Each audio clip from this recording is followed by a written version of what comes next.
Maintenant, vous gardez cette image en tête, cette image dégueulasse, on est tous d'accord. Et vous changez la date sur le calendrier. Vous mettez 1er octobre 610. Est-ce que c'est toujours dégueulasse, Clément? Ouais. Merci. Footix, est-ce que c'est toujours dégueulasse? Non. Merci, Footix.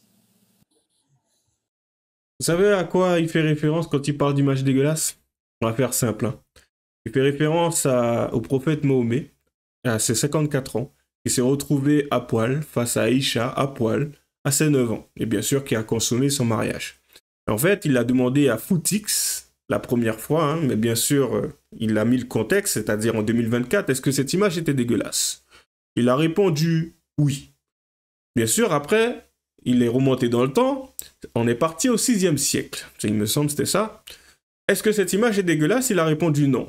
Donc, par moment, à partir du moment où certaines conditions sont réunies, un certain contexte donné, un homme à poil face à une jeune fille à poil qui est prêt à consommer son mariage, tu vois, ça passe.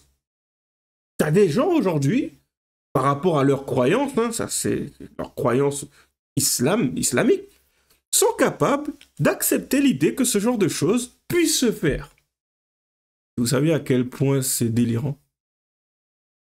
Et certains pensent qu'on peut avoir un vivre ensemble avec certains qui acceptent cette idée. C'est une possibilité. Petite vidéo aujourd'hui, alors on va voir ce que peut engendrer une école publique de Montréal, au Québec, lorsqu'elle est gangrénée par un climat toxique et d'intimidation, des pratiques pédagogiques inappropriées, un refus d'enseigner certaines matières, et tout cela qui tourne autour et qui gravite tout simplement autour de l'islamisme.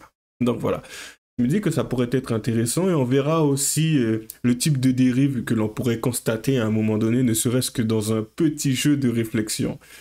Et je pense que ça sera intéressant. À tout de suite.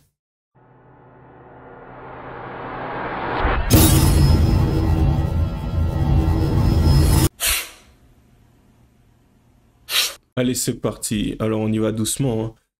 D'abord, comme je l'ai dit juste avant, enquête dans une école publique de Montréal, au Québec. Oui, certains me diront, oui, comme c'est pas en France, ça ne nous concerne pas. Eh ben, c'est notre avenir. Figurez-vous que c'est notre avenir. Un groupe d'enseignants d'origine maghrébine fait la loi dans cette école. Pratiques pédagogiques inappropriées, islamisme, refus d'enseigner certaines matières. Donc, il ne s'agit pas simplement du Maghreb. Enfin, voilà, ça tourne autour, bien sûr. Et comme d'habitude, autour d'une religion est souvent la même. Désolé pour certains qui la pratiquent et qui trouvent que cela peut l'entacher, mais c'est la réalité. Allez, c'est parti.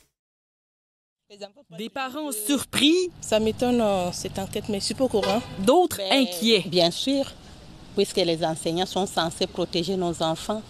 À l'école primaire Bedford, située dans l'arrondissement Côte-des-Neiges à Montréal, régnerait un climat toxique, un climat de peur. Il y a un climat un peu sournois dans l'école, c'est difficile d'agir. Et il y a une mainmise un peu présente d'un certain nombre d'enseignants dans cette école-là. Un clan de 11 enseignants aurait pris le contrôle de l'orientation pédagogique de l'établissement. Dans un rapport accablant, le ministère de l'Éducation indique entre autres qu'un membre du personnel aurait mentionné que le soccer était un sport réservé aux garçons et que les élèves avec des besoins particuliers, dont ceux avec un trouble déficitaire de l'attention, sont des causes perdues. La majorité des enseignants du clan dominant étaient d'origine maghrébine, donc d'origine algérienne, marocaine par exemple. Mais il y a eu des enseignants d'origine maghrébine qui se sont opposés à leur vision. Et donc, c'est pas parce que tu es un enseignant d'origine maghrébine que tu appartenais au clan dominant. Le ministère de l'Éducation dépêchera donc 2 accompagnateurs à l'école Bedford et mènera une enquête sur les 11 enseignants en question. Le problème ne date pas d'hier, puisque les allégations d'humiliation, d'intimidation à l'endroit des élèves de cette école remontent à 2016. Il y a eu des drapeaux rouges qui ont été levés. Ce qu'on comprend, c'est que les directions en place n'ont pas eu toute l'information. Ils n'ont pas obtenu peut-être tout le soutien nécessaire. Puis chaque fois que ça a changé de direction, l'information n'a pas suivi. Et pour changer réellement les choses, Le CSDM invite le personnel et les parents à dénoncer tout geste allant à l'encontre de la sécurité physique et psychologique des élèves. Mais moi, j'invite tous les parents qui en ont des inquiétudes à dénoncer, qui passent, s'ils ne veulent pas passer par le comité de parents, ils peuvent passer par notre système à nous de plainte. L'école Bedford doit soumettre son plan d'action au ministère à la fin du mois de novembre. Ici, Gabrielle Proulx, Radio-Canada, Montréal. C'est quand même dramatique qu'ils se retrouvent déjà dans ce genre de situation. Et ça serait pas étonnant, déjà, on peut le constater avec Sciences Po, ça serait pas étonnant que dans certains établissements, les choses se passent de cette façon-là. Tu sais, il suffit que tu aies des personnes au niveau de l'autorité, hein, l'autorité de l'école, de l'établissement en question. Il suffit qu'il y ait des personnes qui décident à un moment donné d'instaurer une forme d'éducation un peu annexe, un peu autre, un peu différente, et d'instaurer justement une nouvelle façon d'apprendre. Et c'est bon, hein. C'est que ça peut être lié à l'islam ou ça peut être lié à diverses autres choses. Et du coup, le problème, il reste toujours entier.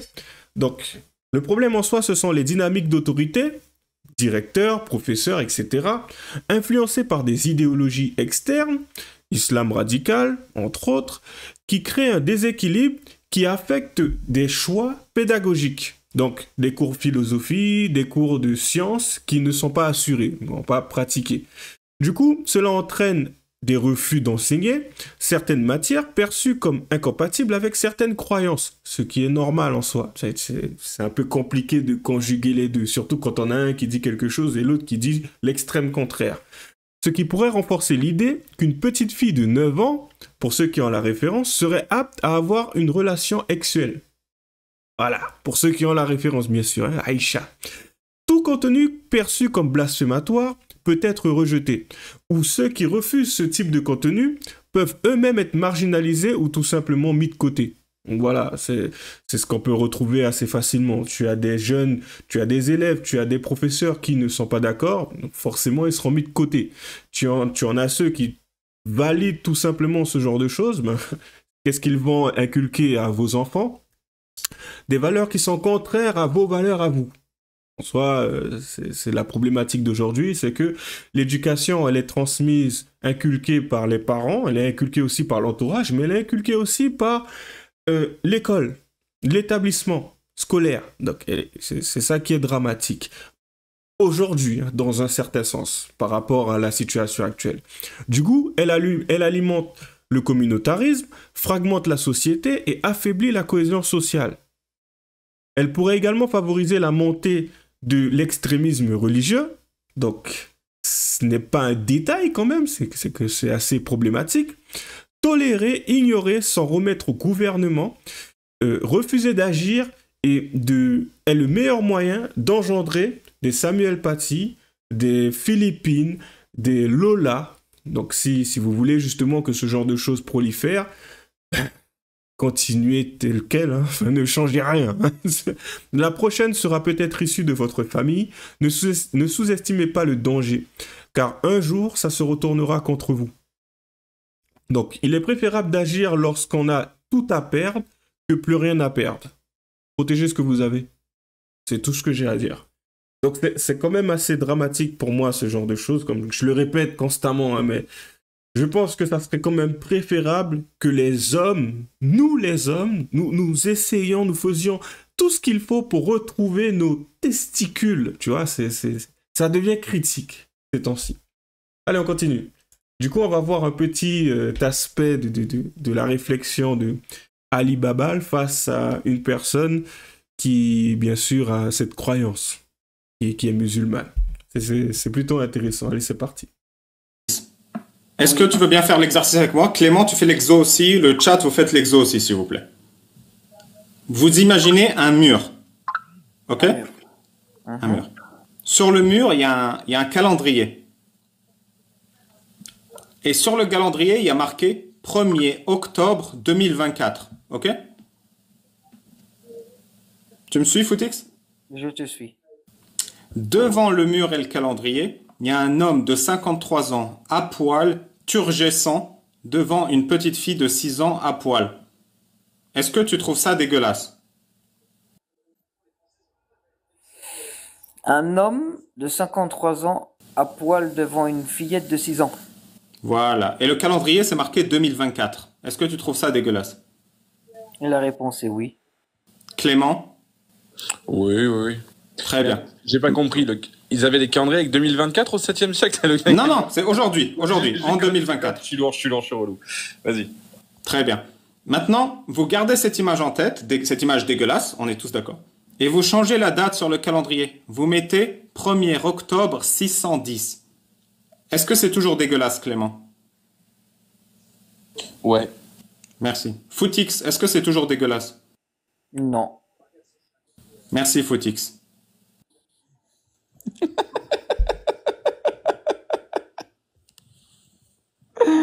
Ah, ce nom qui nous a sorti. Non. Dramatique. Il est capable de trouver ça dégueulasse aujourd'hui, mais de ne pas trouver ça dégueulasse au 6e siècle, si j'ai bien compris.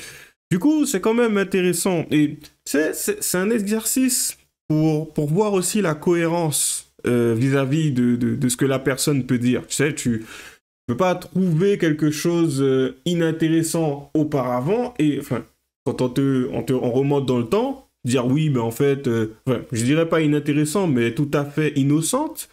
Et subitement, aujourd'hui, tu vas nous sortir, ah ben en fait, non, c'est pas innocent. À l'époque, ça l'était, mais aujourd'hui, ça ne l'est plus. Non, je suis désolé, mais non. Non, surtout pas sur cet aspect-là. Tu as un homme, je suis désolé, tu as un homme de 54 piges avec une jeune fille de 9 ans. Il part faire ce qu'il a à faire dans un coin avec elle. Je vous demande pas de l'imaginer. Que ça soit à l'époque ou que ça soit aujourd'hui, ce n'est pas quelque chose que je tolérerais, ce qui est tout à fait normal. Mais il y en a certains, tu sais, qui ont un point de vue différent, un point de vue un peu plus lissé, tu sais. Oui, avant, non, ça allait. Aujourd'hui, ça se fait pas, tu vois. Avant, ça passait. Sérieusement? Donc ça veut dire qu'en fin de compte, la problématique, elle n'est même pas liée à l'acte en lui-même, c'est le contexte. Donc si le contexte s'y prêtait, ces personnes-là seraient capables de repasser à l'acte, quoi. Et c'est juste qu'il faut que les conditions soient réunies. Et ça passe. Non, je suis désolé. Non. Et j'ai trouvé quelque chose d'intéressant, tu vois. Je me dis, ça, il y en a beaucoup qui ne sont juste pas d'accord avec l'idée que ce genre de choses, c'est-à-dire le fait qu'un homme de 54 ans puisse sauter sur une jeune fille de 9 ans, ça soit supprimé. Pour eux, c'est halal, c'est accordé, tu peux le faire. Ça ne veut pas dire que tu vas le faire, mais tu peux le faire. Déjà, à partir du moment où Allah il donne son autorisation vis-à-vis de cela, c'est quand même problématique. Ça, tu vois, c'est quelque chose qui semble être arrêté. Tout le monde est d'accord, il y a consensus, ça passe, il n'y a pas de souci. Par contre, il y a des réflexions, tu vois, il y a des vidéos par rapport à des situations que je trouve un peu bizarres. Allez, c'est parti. Le mari a une invocation à dire lorsqu'on va dans les toilettes. C'est celle que le prophète sallallahu alayhi wa sallam faisait, c'est Bismillah, Allahumma inni a'udhu bika min al-khubthi wal khaba'ith. C'est-à-dire, oh Allah, je recherche protection auprès de toi contre les djinns mâles et femelles. Le prophète sallallahu alayhi wa sallam nous dit, le voile entre nous et leurs yeux à eux, c'est de dire Bismillah pour pas qu'ils voient nos parties intimes. Car lorsque tu rentres dans des toilettes, tout simplement, tes parties intimes, elles sont dévoilées. Ghufranak.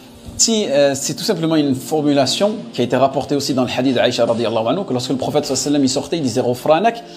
Et les savants nous ont donné des explications pour cela. Car aujourd'hui, rentrer dans les toilettes et ressortir des toilettes, c'est quelque chose de très simple.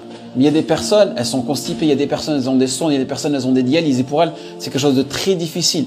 Donc, toi, en tant que musulman, tu demandes le pardon à Allah subhanahu wa ta'ala de ne pas avoir profité, énuméré tous ces bienfaits-là que Allah subhanahu wa ta'ala a mis sur toi. Donc, c'est l'une des raisons pourquoi on dit Ghufranak lorsqu'on sort des toilettes. Le mari a une invocation. Donc, tu as un Dieu aujourd'hui qui apparemment t'a donné une petite technique ou des petits termes, des petits mots à formuler, à mettre en place dans ton quotidien pour éviter que, apparemment, tu te retrouves confronté à un djinn. Ça, apparemment, ça semblait plus important, ça. Enfin, va savoir pourquoi. Donc, quand tu vas balancer toute ta matière fécale, tu dois dire un mot. Et lorsque tu ressors, tu dois dire un autre mot. D'accord, on va savoir pourquoi, mais quel est l'intérêt. Bon, ce sont les croyances. Mais une jeune fille de 9 ans, ah, ça passe, tu peux lui sauter dessus de toutes les façons possibles, de toutes les manières qui soient. Tant que tu es marié avec elle, ça passe. Voilà, tu peux faire toutes les pratiques. Tu peux lui tenir la gorge, tu peux la mettre comme tu veux. À partir du moment où il n'y a pas de traces. Mais c'est terrible. C'est terrible. Ah, vas-y, laisse tomber.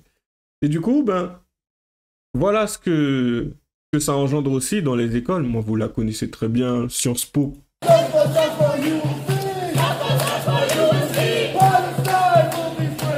dans les universités françaises. Voilà. Après... Les gens, apparemment, ils sont tellement persécutés, maltraités. Enfin, non, désolé. Un autre endroit, ça se situe même pas en France, tu vois, mais tu as beaucoup d'étudiants qui se sentent concernés par ce qui se passe en Palestine, mais en fin de compte, va savoir pourquoi ils font tout cela. Hein. Ils pourraient juste aller là-bas et les aider. Hein, tu sais, papa, il doit avoir beaucoup d'argent, donc qu'est-ce qui t'empêche de payer un billet pour partir là-bas? Il y a moyen, tu vois. Ça serait plus compliqué pour moi que pour eux. Je pense qu'il y a moyen. Mais ils préfèrent casser les pieds de je ne sais pas qui, des Français, je pense, pour essayer de capter l'attention et faire en sorte que tout l'argent, je pense, hein, soit déversé là-bas. Ça serait quand même pas mal que papa, maman se sentent concernés et qu'ils décident de verser leur argent de poche à différentes associations qui se soucient un peu plus de la Palestine. Je suis désolé, je suis français, je me soucie de la France. Donc, encore une fois, hein, je me répète, hein, je sais qu'il y a des situations là-bas. Je sais que peut-être avec les pouvoirs en place et tout, peut-être les accords, les contrats, ça pourrait avoir un impact sur nous, mais ça me concerne pas. C'est le gouvernement qui est censé gérer cela. Mais je m'en fous de ce qui se passe là-bas. Il y a une insécurité ici et c'est tout ce qui me chagrine. Voilà, c'est tout ce qui me touche, c'est tout ce qui me parle. Donc, encore une fois, il est préférable d'agir lorsqu'on a tout à perdre que qu'on n'a plus rien à perdre. Protégez ce que vous avez. Comme d'habitude, lâchez les j'aime pas, les liens seront dans la description. Bonne chance à nous. À la prochaine.